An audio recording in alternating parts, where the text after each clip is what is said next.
What's up, you guys? Steven here for Off the Shelf Movie Night to pull something cool off my own shelf and share it with you. That is physical media, Blu-rays, 4Ks, DVDs. Yeah, that's really about it. I do have an appreciation for VHS, but I don't have a way to play those anymore. But if you collect them, that is awesome, and I'd love to talk to you about that because there are still some great movies that are only available on VHS, and it's the same with DVD. There's some great movies that you can only get on DVD.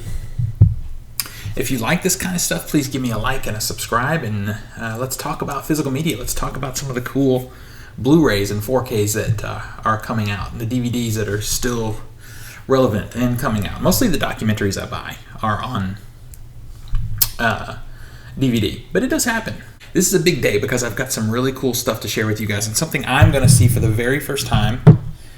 Haven't completely unboxed it. Only cracked the box so that I can open it quickly to share it with you guys.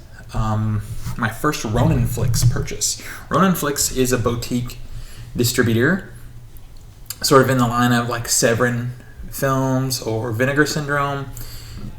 They do some premium stuff, though. They do some very premium things. And this particular release, I think, is iconic in the grindhouse cinema sort of, I don't know, pantheon of film. And no one's talking about this release. When it comes to Ronin Flix, everyone's talking about that killer-looking version of Haunt that they put out. And it looks beautiful, but I don't know that movie. The one I'm going to share with you, I do know. And I'm very excited to see what this looks like. Before that, though, I just want to quickly share with you my pickups. I have one pickup from Amazon. One of the Amazon sales. Amazon is having these rolling Black Friday sales right now. And I picked up one thing from that I was able to get. I'm going to share that with you right now. I'm not going to open these.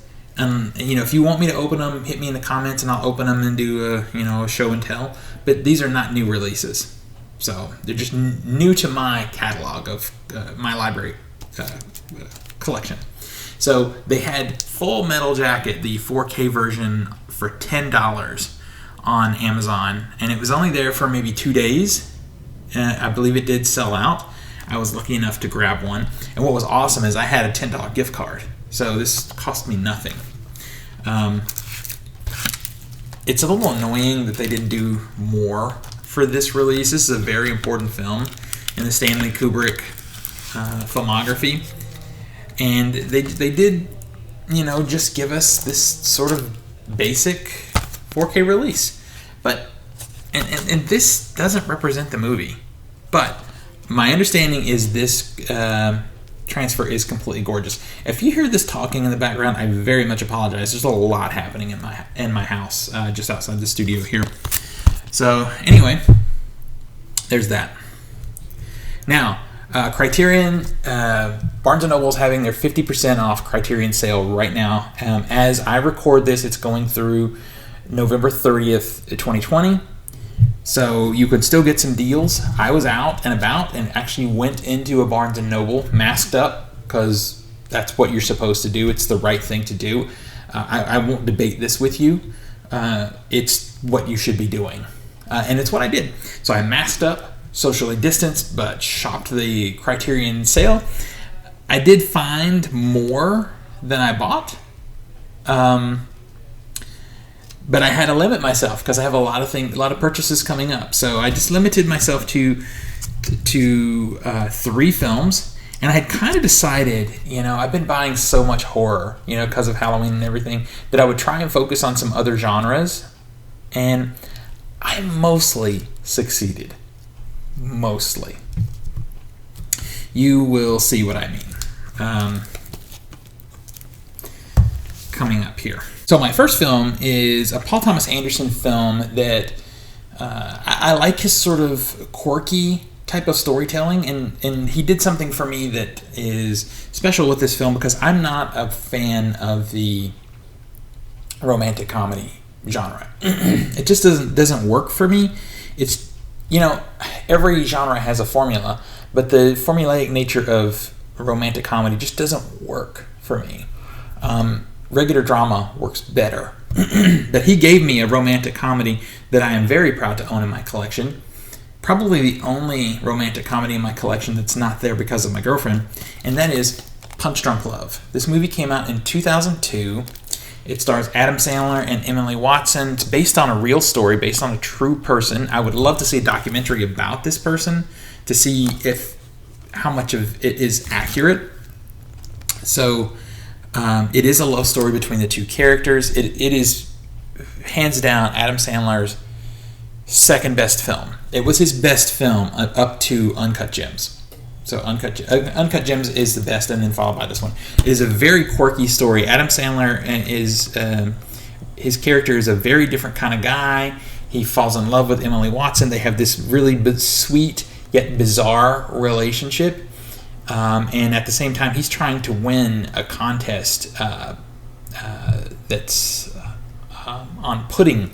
Like, you had to buy boxes of pudding and get the label off, and use the labels from the pudding boxes to try and win the contest. And he had figured out mathematically how to do it, and he was working on that. So it's about Sandler's character and his family and their dynamic, and then this relationship. Very quirky, funny, and sweet. And I'm very excited to take a look at the Criterion version of this film and dig into the extras. So that's the front. I'm getting a lot of glare. Maybe you can see it from there if you want to pause it. Again, not going to open. These are older releases, so I'm not going to open unless you put in the comments. Tell me you want to. Anyway, highly recommended film. Okay, so next up is a much older film that I love and just haven't had this in my collection. I've looked at this Criterion over and over again and only avoided it because there was something else at the time that was just grabbing me. And this seemed like the perfect time to pick this thing up and finally add it to my collection. And this is what I mean when I said I mostly avoided horror, because this is kind of not horror, really, but it kind of is pretty grindhousey, and that is Sam Peckinpah's 1971 film, Straw Dogs. It stars Dustin Hoffman. Basically, you have the story of an American and his English wife visiting a small sort of desolate area in England, and it's sort of the harassment that they get put through by the locals. It's sort of a home invasion-y thing, kind of grindhousey, but taken up several notches by the acting by Dustin Hoffman and the ensemble cast. Sam Peckinpah in the 70s, you can hardly beat him for this kind of stuff. This is a highly recommended film. Again, I have not seen the Criterion of this. I think the last time I actually saw this film was maybe in a screening at an art house theater, honestly. I think it's the last time I've seen it. So I'm excited to revisit Straw Dogs. So the last film is a 1989 film by Steven Soderbergh. I love Soderbergh's work. I think we may have talked about some of his other films before. Contagion is the most recently talked about thing. It's an older film, but of course it's very topical.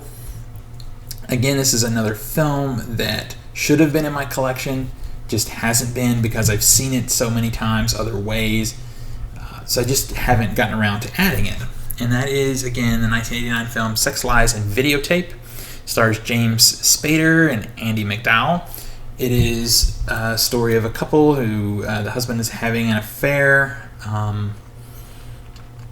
The sexually sort of repressed wife, Andy McDowell, gets mixed up with a guy herself who has a very unique, shall we say, sexual fetish. It's very sexually charged, very chemistry driven between the two leads, and that sort of fine line that Soderbergh walks between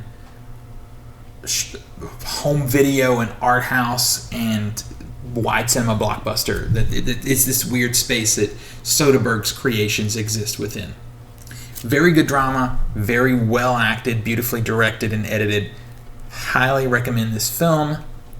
Again, super excited to take a look at this Blu-ray release from Criterion. And again, these are older releases, these Criterions. I just got great deals on them for the half price sale. Now, on to the main event, you guys. So, here is the box for the Ronin Flix. As you can see, I cut the top, but that is literally all I did. This is my very first Ronin Flix release. Can't wait to see what we have in inside here. Just opening it up.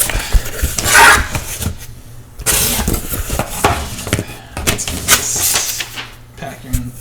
Oh, interest. Beautiful. Okay, I'm gonna flip this out. If it's taped or something. So I've seen this with other releases. This is how they come. This is inside a Ronin Flix box here. Let me just crack this open. It's not taped or anything, so. And everything is kind of shook around in here. But there it is, you guys. There it is. So the film we're talking about is I Spit on Your Grave. The 1971 film starring, I think her name is Camille Keaton, I think is how you say it. And the film, look at this set, you guys. So it comes in this great box. So we have this set. So the film is super. So under here, there's a lot of other stuff. I'm going to pull that out and show it to you. Just taking this cover out here. The story of this film is very simple. It is a woman who is leaving the city for a break in a cabin, and while she's there, she has an exchange with some guys. I guess they feel like their masculinity is sort of assaulted by her strength. You know, this is during a very important time for women socially, and I think this film kind of represents both sides of that. So you have a very strong, independent woman. These men feel assaulted by her strength and capability, and they take that out on her in some very disturbing and sick ways. But her strength as a woman, as a person, but also there's a without spoiling the movie, because some people haven't seen it, there's definitely a feminist bent to it. She takes some serious revenge on these guys. There's stuff in this film that I don't think I've seen represented in this way, this twisted of a way, since this film came out. This is a milestone in grindhouse cinema, and it's a super important film. It is a very hard film to watch, though. I mean, you are going to be in for something if you haven't seen this film. So this set actually includes 3 films. Let's just crack open this box. This is a very nice box. There's your inside shot in the back. And this is an sort of artistic rendering of a crucial scene from the film. Let me just get into the plastic here. So the film recently, just a few years ago, finally got a sequel. Not that I think it necessarily needed a sequel, but it did get one.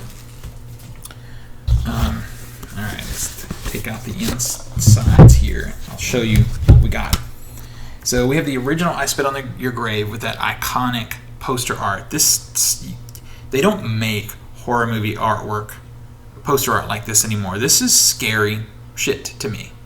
And this movie isn't a jump scare movie. This is a disturbing movie. You feel like you need a shower. You feel like you have sort of committed the crimes that have been committed, because it doesn't hold anything back.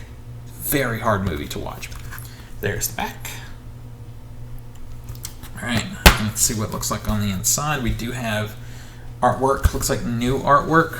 So this film is a brand new 4K scan taken from the 35mm print, so this should look beautiful. I'm sad that it's not an actual 4K, but it still should look better than it's ever looked before. Really great interior artwork, so it's reversible. We could go to this. I like this artwork. I think that is the sort of iconic artwork, but the Day of the Woman is an alternative name for the film, and that is some pretty disturbing artwork too. I don't know how the extras are. Of course, I'm very excited to dig into those, and we'll be talking more about that once I have time to look at the extras. So we have that, and then we have I Spit on Your Grave Deja Vu, and this is the recently made sequel to the film. I don't know how this ties into the original. I know very little. I think I've heard that, honestly, that it's kind of bad. We'll see. We'll see. Camilla is back in this film. We do have some internal artwork there. This doesn't have reversible artwork, but it does have an internal image there. So I literally know nothing about this film, but I'm very interested to see it. It is made by the same original director, as you can see right there. And then the last film we have is Growing Up with I Spit on Your Grave, and this is a feature documentary about the film. This might actually be the first thing I choose to watch. Can't wait. Can't wait. Because this is a movie that I saw probably too young, and like it really messed with my mind. It really kind of really freaked me out. Very disturbing film. Worthy of this level of release. Killer perfect bound booklet in here. This is very Arrow Video. This whole package is very Arrow Video to me. So a lot of great writings in here, and as you would expect, photos from the film. So the only thing I know right now is I did have communication with Ronin Flix about this, and their promise to me was that I will be blown away by the transfer for this film. They say it is absolutely stunning. This is a beautiful set. I've been so excited for it for a while, since the pre-order started. You can still get this set if you want it. I pre-ordered it because I had the money, and I just wanted to make sure, because I'd never ordered from Ronin Flix before. All I can say is wow to the packaging. This is Arrow quality packaging. Can't wait to see if everything else is to that level. Also inside we get, this is like a magnet there. Don't know if this is necessarily something I would stick on my fridge. And we get a poster. Now this is, looks like we get two posters.